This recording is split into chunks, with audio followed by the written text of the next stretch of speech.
ठंड के मौसम में वायरल जनित सर्दी, जुकाम, खांसी व बुखार के मरीज बढ़ गए हैं।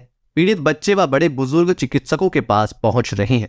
चिंता की बात यह है कि 3 से 5 दिन की दवा का कोर्स पूरा करने के बाद भी इन्हें आराम नहीं मिल रहा है।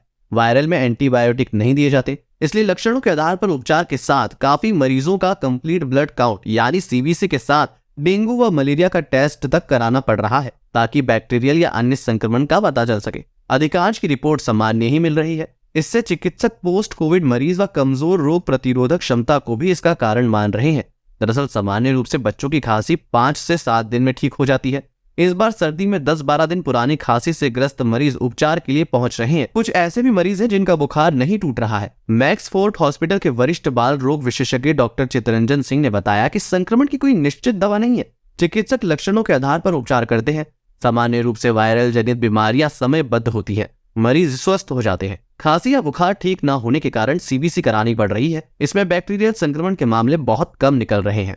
देखिए, जो सर्दी का मौसम है आजकल सबसे ज़्यादा वायरल इन्फेक्शंस होते हैं, क्योंकि हमारी धरती जब ठंडी होती है तो वो एटमॉस्फेयर में जितने वायरस होते हैं वो सब ठंड के कारण वातावरण जब सिकुड़ता है तो ऊपर से लेके नीचे तक आ जाते हैं, और यही गर्मी होती है तो यही वायरस ऊपर चले जाते हैं। तो जब ज़मीन के करीब में टेम्परेचर ठंडा होता है तो ये वायरस पनपने लगते हैं, और ये सांस की नली में ही पनपते हैं, और पनपने के कारण ये मोस्टली नाक बहना, निमोनिया होना, खांसी आना, इस तरह के संक्रमण जो होते हैं वहाँ पे ये संक्रमण करते हैं। तो मोस्टली सर्दी के टाइम में वायरस इन्फेक्शंस होते हैं। जो बिल्कुल छोटे बच्चे होते हैं उनके अंदर डायरिया भी इसी कारण होता है, कान में दर्द होना, गले में सूजन आना, टॉन्सिलाइटिस होना। हमारे भारत में जो टॉन्सिलाइटिस के पेशेंट हैं 80% से 90% तक ये वायरस की वजह से होते हैं। और इस के माध्यम से मैं अपनी जनता को कहना चाहता हूँ कि जो भी सर्दी के बच्चों में सर्दी हो रही है, बड़े आदमियों में सर्दी हो रही है, तो इस समय हमारे पास 80 से 90% पेशेंट्स वायरल के होते हैं और इनमें एंटीबायोटिक की बिल्कुल ज़रूरत नहीं होती है। तो ज़बरदस्ती ऐसी जगह पे एंटीबायोटिक खाना अपने आप को नुकसान करना है। बेज़रूरत एंटीबायोटिक बहुत नुकसान करती है, और इसके जो नुकसान होते हैं वो शरीर पर तो होते ही होते हैं, लेकिन जो और अपने शरीर के यूज़फुल बैक्टीरिया होते हैं उन पे भी जब ये एंटीबायोटिक काम करती हैं तो वो ऐसे बैक्टीरिया में चेंज हो जाते हैं जो कि इन एंटीबायोटिक से नहीं मरते हैं, और जब वो इन्वेजिव बीमारियां पैदा करने लगते हैं तो जो हम एंटीबायोटिक दे चुके होते हैं उनसे रिस्पॉन्स नहीं आता है, और इस प्रक्रिया को बैक्टीरियल रेजिस्टेंस बोलते हैं। बैक्टीरिया अपने अंदर इतनी ताकत पैदा कर लेता है एंटीबायोटिक खा के झेल के कि वो एंटीबायोटिक को ही मारने लगता है, और बैक्टीरिया इस कदर अजेय हो जाता है कि हमारे पास में आज की डेट में अगर इस तरह के इन्फेक्शंस होते हैं तो हमारे पास कोई भी ऐसी एंटीबायोटिक नहीं है जिससे कि हम गारंटी के साथ में ये कह दें कि ये बैक्टीरिया को ये दवा दे दें तो ये गारंटी से मर जाएगा। इसी के चक्कर में हम लोग अपने मरीजों को जिनको बैक्टीरियल इन्फेक्शंस हो जाते हैं उनको कल्चर टेस्ट कराते हैं। कल्चर टेस्ट कराने के बाद में हमें ये जानकारी मिलती है कि किस तरह का बैक्टीरिया है, किस तरह के बैक्टीरिया के साथ में कौन सी ऐसी एंटीबायोटिक है जिससे कि ये बैक्टीरिया मर सकता है। फिर वही एंटीबायोटिक हम लोग यूज़ करते हैं। तो अननेसेसरीली सर्दी जुकाम बुखार में एंटीबायोटिक बिल्कुल ना खाएं, केवल पैरासीटामोल की गोली ले लें और प्रॉपर बॉडी को अपनी बीमारी और अपना जुकाम सही करने का इंतज़ार करें। ये समय अंतराल कुछ भी हो सकता है, 2 दिन भी हो सकता है, 3 दिन भी हो सकता है, 4 दिन भी हो सकता है, 5 दिन भी हो सकता है, लेकिन 4-5 दिन में कोई ऐसा वायरस इन्फेक्शन नहीं है जो कि 5 दिन से ज़्यादा लंबा खिंचे। और बॉडी जितना वायरस से लड़ लेती है उतना वायरस से लड़ने की क्षमता बॉडी की बढ़ती चली जाती है। तो मेरा अपना मानना यह है कि पूरी तरह एक तो हम वायरस इन्फेक्शन से बचें, और अगर वायरस इन्फेक्शन हो भी जाते हैं तो नेचुरल तरीके से अगर रिकवरी होती है तो वह हमारे लिए बहुत ज़्यादा लाभदायक है। ये इम्पॉर्टेंट है कि हम सब अपने इन्फेक्शन से, होने वाले इन्फेक्शन से बच सकते हैं, अपनी बॉडी का रेजिस्टेंस बना के और अपने आप को कम एक्सपोज करके।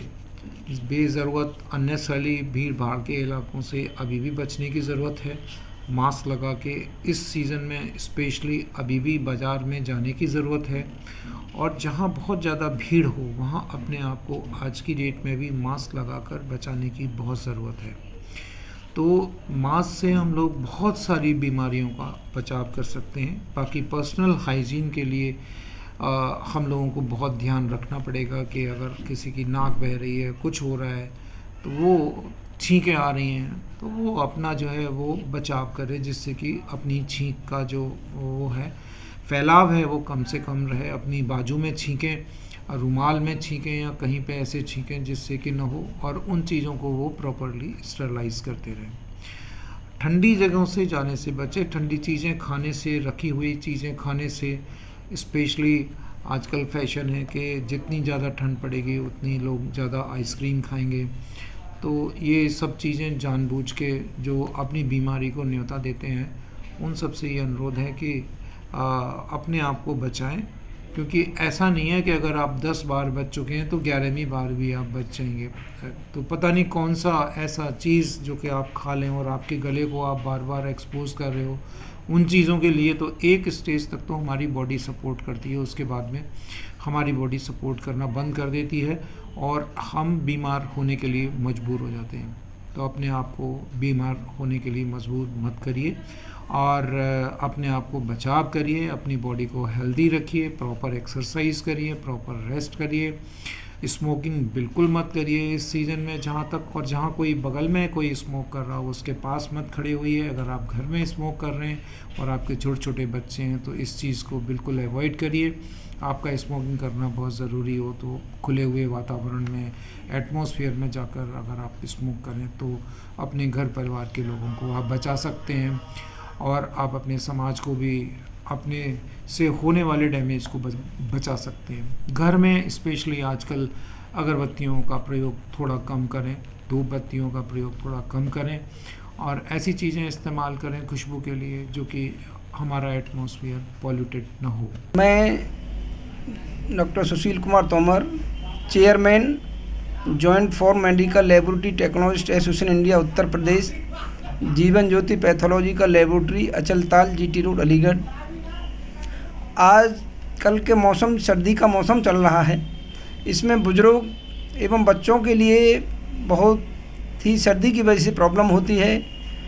एक्चुअल में सर्दी में बच्चों के लिए गले में स्वेलिंग आ जाती है, बुजुर्गों को गले में स्वेलिंग आ जाती है, तो उसके कारण पोस्ट कोविड कहते हैं, और उसमें ज़्यादातर लोगों को सीबीसी, मलेरिया और डेंगू की भी जांच भी करानी पड़ रही है।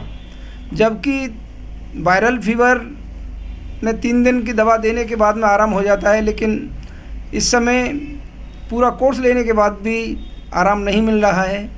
सर्दियों में बच्चों की और बुज़ुर्गों की इम्यूनिटी पावर भी वीक हो जाती है।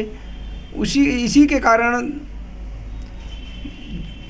पेशेंटों को आराम कम मिल पा रहा है, और मैं देख रहा हूँ ज़्यादातर इस समय सीबीसी की जांचें बढ़ गई हैं। लोग सीबीसी की जांच करा रहे हैं, लेकिन वो भी नॉर्मल आ रही है। तो सर्दियों में थोड़ा बच्चों का, बुज़ुर्गों का ख्याल रखें और गर्म कपड़े पहनें, बाहर ज़्यादा ना घूमें। मेरा यही लोगों से कहना है।